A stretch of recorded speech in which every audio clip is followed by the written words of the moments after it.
So we have our next speaker up, First Lieutenant of the U.S. Army, Heidi Beamer. She's going to speak with us about human factors of Mars analog simulations. So take it away.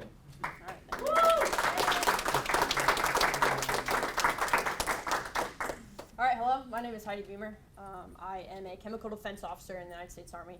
I'm also a second-year master's student at Embry-Riddle University studying aeronautical science with the space studies concentration. And so this project actually has developed over the last 6 months. It started out as a project that I did for a human factors class, and it then continued over into a simulations class that I did. And so with the work with Dr.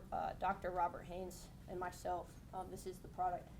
And I will say I've kind of misled you in the fact that I will not only be speaking about human factors. In the last month or two, this project has actually expanded. So the primary focus of this research is how does Mars analog simulation affect the research we're doing now, and how does it expand into what we're going to be doing in the future. So let's talk about what simulations are.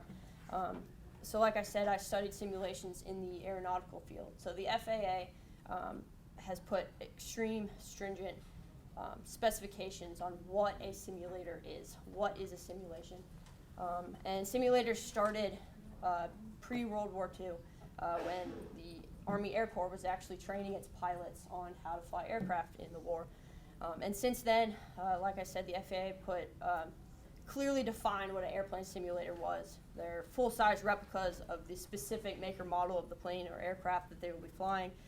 It provides an out-of-the-cockpit view, an actual visual representation of what the pilot would be seeing, and it also includes force cueing systems. So the touch and the feel of the aircraft is exactly the same as in the simulator. And so simulations are actually used in many different fields. It's not just in the aerospace or aeronautical field. Doctors use simulations to train their doctors in medical facilities. The Army actually heavily uses simulations, not only in the virtual field, but also having large units go to one place to train together under simulation. So making the customer, the user of the simulation, allowing them to be as trained as possible in whatever field that they're using the simulators in. And so simulations have two purposes. The first purpose is experimental. We're designing a new aircraft, we're designing a new technology, and we want to test it before we actually fly it or we actually use it. So this gives pilots the opportunity to fly a spacecraft on the ground before they go and attempt crashing it because they don't know how to fly it. So that's experimental. And then the second purpose is training. So once this technology has been developed and it's used on an everyday basis, let's train our pilots, let's train our customers or consumers on how to use that technology. So they both go hand in hand. So how does this connect with the human space exploration? We use simulators today very heavily all across the country, all across the world, to figure out how are we going to live and work on Mars. And so today our simulations are very much experimental.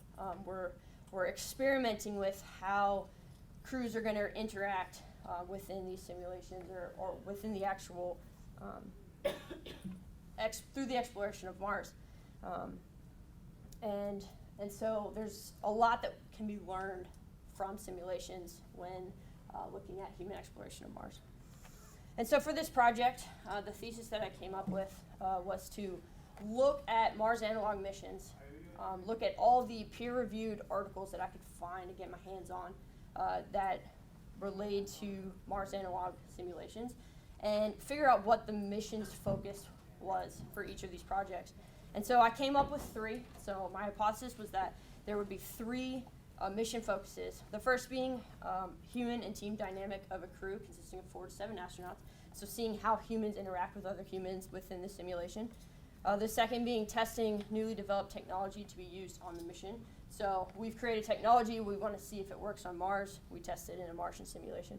And the third being exploring how the humans interact with the technology. So learning how do they go hand in hand, can we use them on the surface of Mars when we're millions and millions of miles away from home, where we don't have the autonomy of having a mission control with us. So this is my hypothesis moving forward. And so to test this hypothesis, I looked at specifically 4 different mission simulations.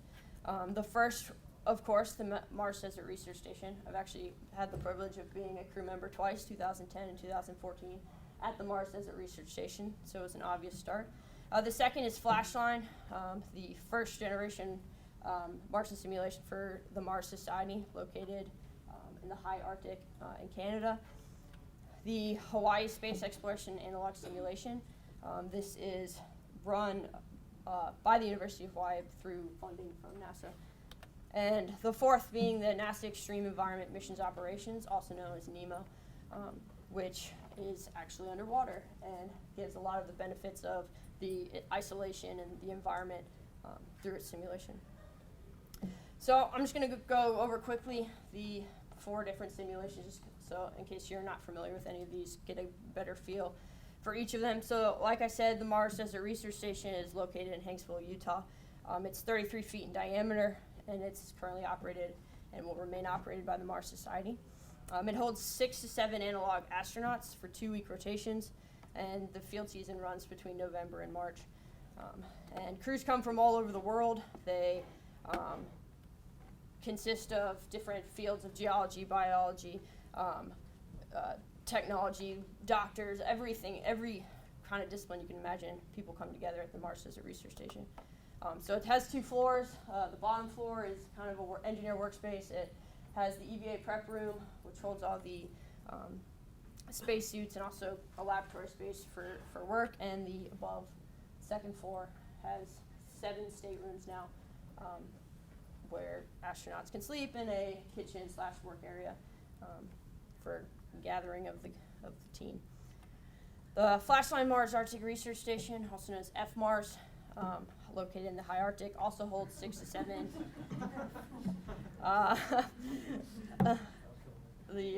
Holds 6 to 7 crew members. The difference here is crews stay for 4 to 6 months, so longer duration, and EVAs are only conducted once a day with protection from polar bears along the way, and it's much farther, much more remote. One of the pieces too, so we want as realistic as possible, so both MDRS and Flashline, at least during the summer months, look very much like Mars would. So astronauts look outside the window and they see Mars. They believe they're on Mars based on the environment that they're in. So floor plan is very similar. It's a little bit wider, but again, the same floor plan as MDRS. Then next we have the Hawaii Space Exploration Analog Simulation, also known as HI-SEAS.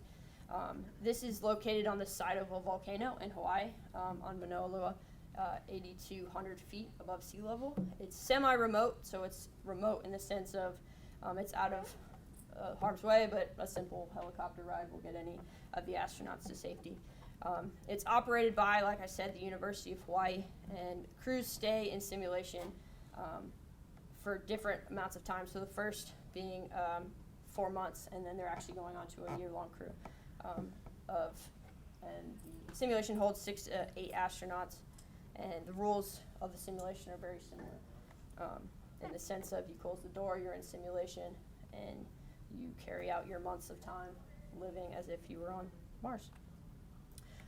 So the design is different. The first 2 designs the Mars Society went with a launch lander base. So we land on Mars, we live out of the capsule we brought with us.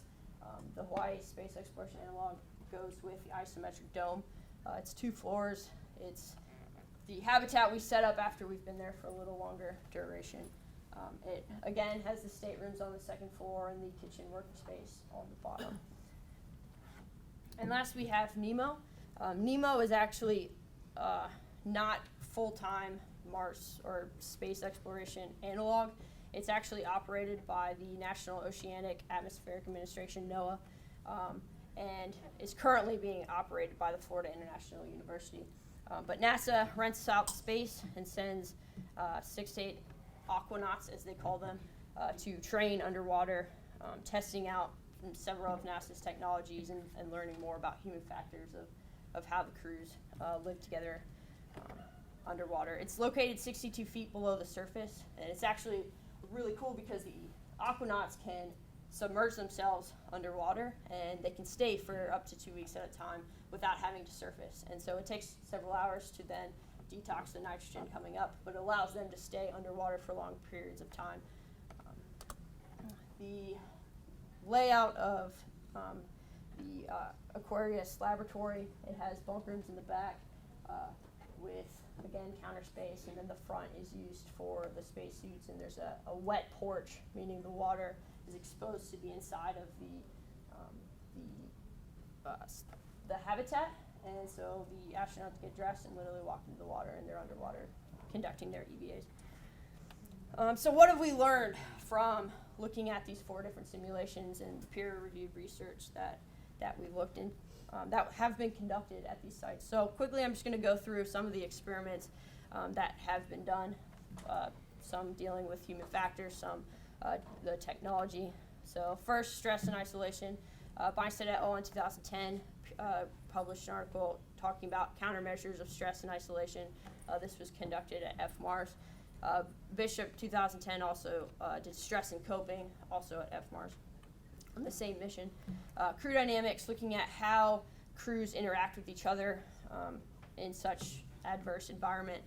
So Hancock, Deaton, and Suefield 2012 looked at psychological and human factors of finding the right team. This was conducted at MDRS. Station environmental habitability. How does the habitat affect the crew itself? So Beinstedt et al. 2010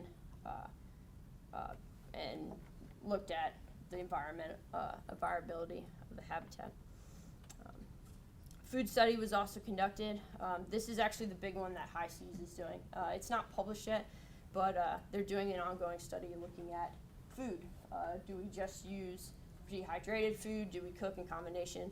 They actually tested this originally at MDRS for a field season, and then they've carried it on to High Seas. And then we've also looked at sleep study. How does sleep affect the astronauts? How does the environment and the adverse situation affect how the astronauts sleep?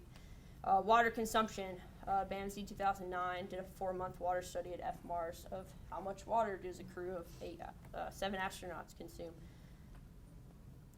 EVA time and distance. Curcier 2001 concluded that the 6-hour EVA is as far as we can go. 3 hours for travel, 3 hours for conducting the mission itself.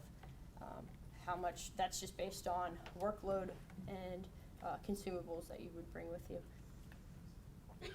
Crew autonomy, so looking at how does a crew interact with a 40-minute delay back at Earth.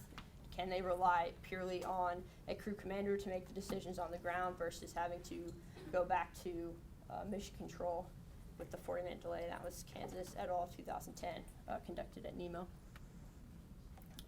Thriss 2007 conducted a surgical telemonitoring study that looked at, can we conduct surgeries in this adverse environment using mentoring techniques from different, using the technology here.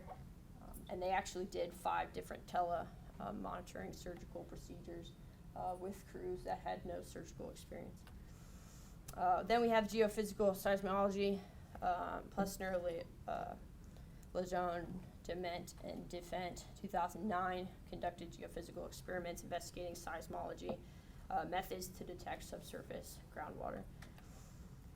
And on top of that, we have several other technologies, rovers, different things being brought to MDRS, FMARS, NEMO, testing technology and seeing whether people's inventions and technologies work in these simulations. So looking at my hypothesis and looking at all of the studies that had been conducted, we determined that 2 of them were very prevalent through the research. Looking at human factors, looking at the crew dynamics of the 4 to 7 man crew, and then testing new developed technology to be used on the mission. These were prevalent throughout all the research that we found. But what was somewhat lacking was how do these humans interact with this newly developed technology? And I kind of came up with a few ideas as to why that is. So the first is many of the studies that were conducted concluded that the crew size was too small, or there wasn't enough time to conclusively come up with the results through the human factor studies that they had conducted.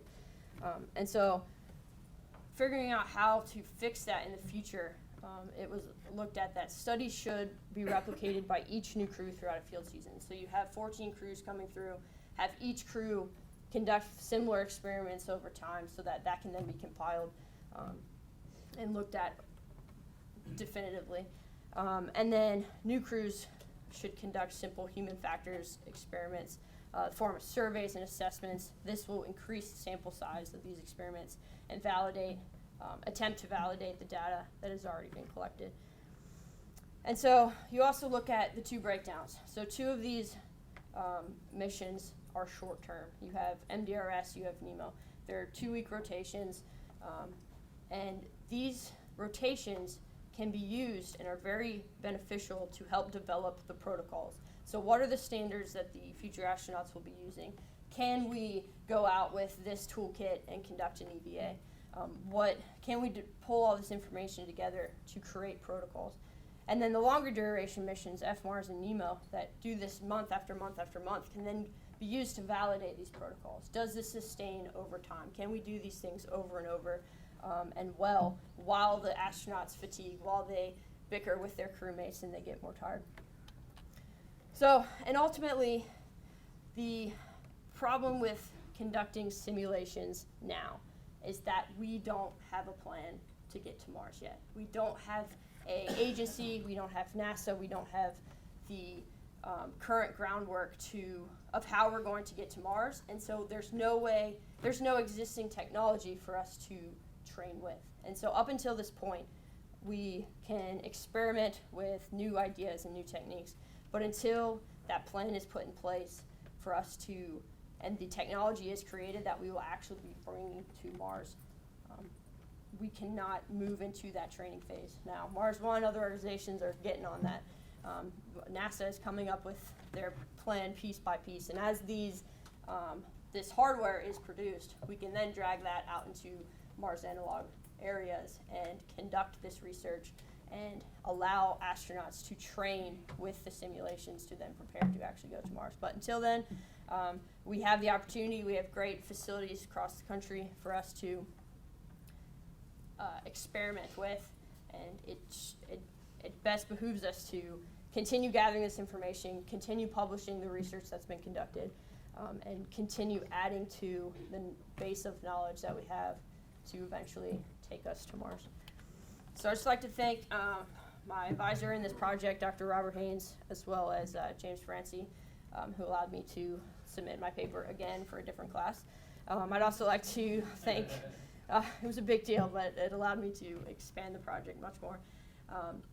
Crew 144, who was my crew last November, that kind of got me excited about Martian simulations again. And then also ERU, their sponsorship paid the way for me to be here today, so I thank them very much. So that's it. Are there any questions?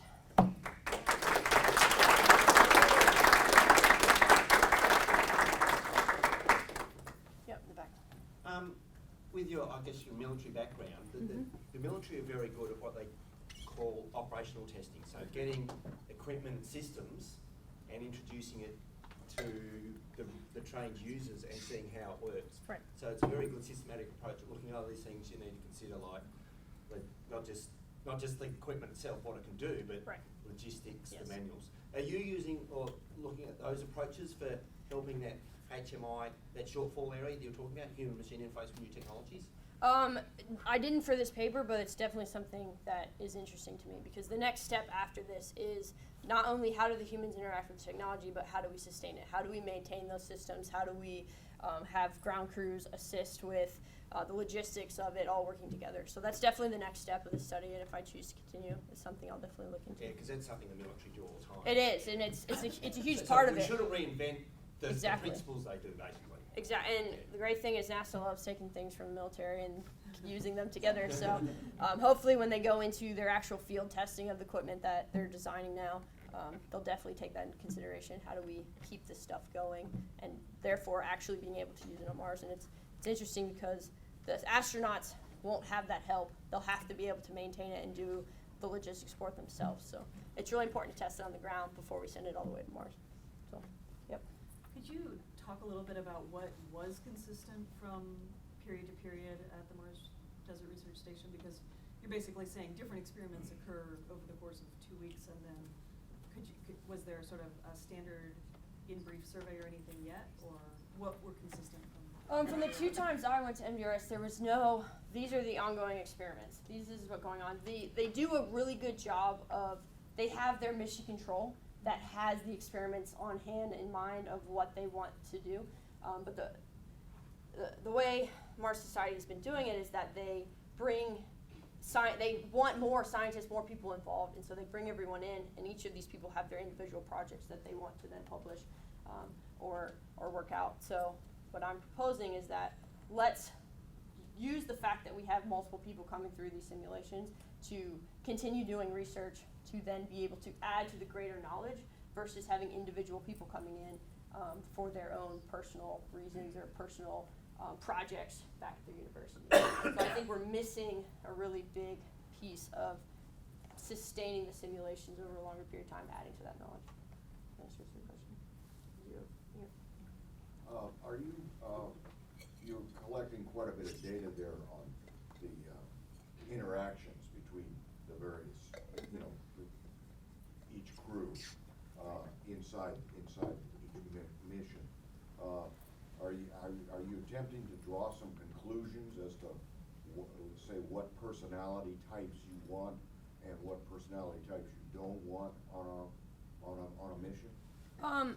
So some of the studies that, like, they looked at the crew dynamics and they came up with conclusions. All of these papers have conclusions to their findings. So they did the research and the statistical analysis of that. So I haven't individually gone through and kind of looked at it, but I also know that when you get simulations, you get people coming in every 2 weeks. You get people that aren't really the right stuff in the sense of they don't want to go without a shower every day, or they can't handle the environment or didn't really know what they were signing up for. And I think that kind of personality may skew data, meaning you're looking at the data, you're gathering data from a person that maybe didn't want to be there in the first place or doesn't necessarily is ready to sign up for a lifelong or 500-day mission to Mars.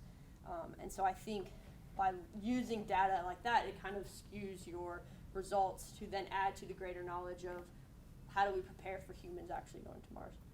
So I think that's a factor. Yep. Okay, well, let's see. NASA is now getting really interested in analogs. Mm-hmm. They wouldn't have funded high seas unless they were. Although it seems like the NEMO studies are going to wind down, they have this new analog called Hera, which is the old desert rats habitat. Okay. That's now at Johnson Space Center. They haven't started publishing that. Oh, wow. But you might find it in the test book. Let's see. You also just mentioned the high variety of people that come to MDRS that may make the results from there less valid. I kind of agree with you, but that brings in one more motivator for analog systems, which is outreach to the general public. Definitely. So it's much more, one feels much more connected to the space program after doing a rotation out at MDRS. So it's I think simply the outreach Definitely. Purpose has, it offers a lot of value. Definitely. That's a good point. Yes. I would think the Navy, with its experience with nuclear submarines, would have a great deal of hopefully published data on crews living in very confined, stressful environments, tight quarters, and long periods of isolation. Definitely. Would be very useful. That's actually a really great idea. Yeah. So, Lieutenant Commander Oscar Matthews, United States Navy. So in the Naval Nuclear Submarine Force, we have a lot of data going back for decades. But the way a submarine is employed is different than the way a Mars mission hopefully is going to turn out. Whether or not we do it one way or two-way, it's not going to be hopefully 3 months, right? Because the short stay is only a few weeks, and the Mars One mission plan, for example, is forever. So, can you apply the lessons from the U.S. Navy to that? I think to varying degrees, actually.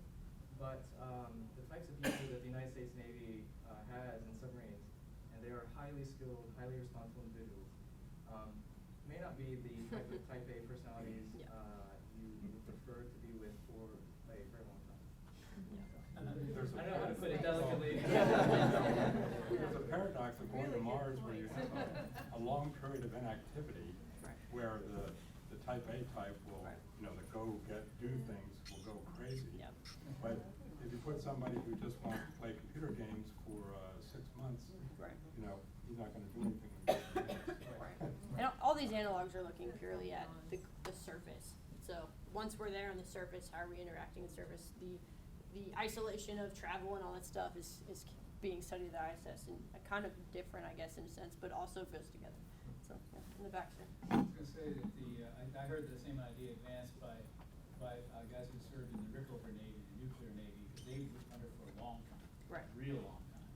But the joke about the Pacific War, that's not a joke, but the war within the Pacific, long periods of inactivity in the war, Right. punctuated by moments of pure hysterical terror. Sir? Do you have any information about the simulated mission to Mars? I think it was 501 days that they did Right. in Moscow. Right. So he's talking about Mars 500. So I actually chose not to look into that purely because, like I said, it combined, like the simulation itself combined the travel, the stay, and then the travel. And so I wanted to kind of look at my research as purely lander or deployable on the surface of Mars to kind of keep my sample the same. But there are tons of there's published research from that experiment, and the information's out there. I just didn't use it for my research. I was gonna say, the Mars 500, they really didn't do much, and I think Right. that's so important that they have to go out and do Correct. some EVAs, because Right. otherwise I think it was, so many guys just sitting around for 500 Right. days getting fed, It's like, who wouldn't do that? But I think that Robert Zubrin is trying to raise money for either desert or Devon Island 100 days, and I think Right. that will really make a difference, because that's. And so the reason I actually went in November was I'm part of, as some of us here, the supposed Mars Arctic 365 mission. Haven't really heard much about it, but that is why I went on the second time. So I definitely have a passion for let's push the frontier of this. And so what I didn't really mention too much is each of these simulations are different. There's the remoteness of it. Some of them are a helicopter ride away from safety. Some of them are several days worth of travel before you get to safety. And I think that adds psychological factors to it. It adds the remoteness to it and the autonomous factor to it. Some of them are underwater. They have to spend so many hours before they decompress. So, yeah, there's a lot that these different simulations can tell us and teach us. No, sir, here. Have we made any plans to study that other half of the problem, which is getting there? Right. And those folks never get to leave the place that they are. Right. They may be assigned lots of work to do. Right. But They're stuck. it's from a interaction between human beings point of view. Right. It's a different problem. Right. And the people that will go to Mars have to be people that can solve both problems. Right. And when NASA develops, or Mars One or SpaceX, whoever develops the technology that'll actually bring these people to space, to Mars, they will use those to train their astronauts. They will use those to train or develop the social interaction as platforms. I actually really liked what Dr. Schmidt said last night about using the International Space Station, have them stay there for X amount of days, 8 months, and then take them to Mars to then carry out their mission, and then take them back, have them stay. That's a great use of our kind of local galactic neighborhood of how to test the human factors of that by having them stay in the International Space Station. Thank you so much. That's all the time we have. Thank you.